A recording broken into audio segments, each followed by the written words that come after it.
هاي جايز، كيفكن؟ اليوم فيديو حيكون جايز شرح صغير، او فينا نقول رح اشرح لكم شي صغير صار معي.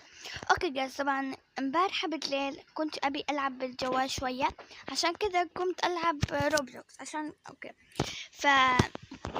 فجأة فتت يكتبوا لي لقد تهكر حسابك من قبل بنت، وما بدي اذكر اسمها عشان البنت ما بدي يكون معها مشاكل وكذا وحرام.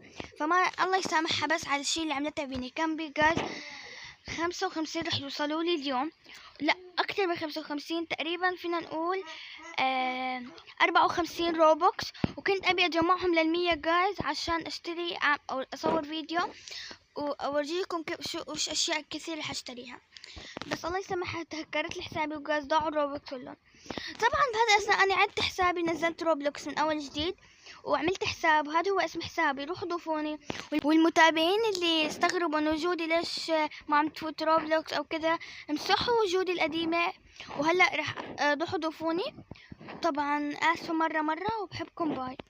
اوكي جايز، بس حابة اقول شغلة كمان، ترقبوا الفلوج، فلوج تاني يوم العيد رحنا على الملاهي. طبعا جايز رح يوصلكم، اني اول مرة اعمل فلوجات، عرفتوا؟ فاني هذا رح يكون اول فيديو او اول فلوج لي على القناة. بس لا تنسوا اللايك والاشتراك بالقناة، وبحبكم، باي.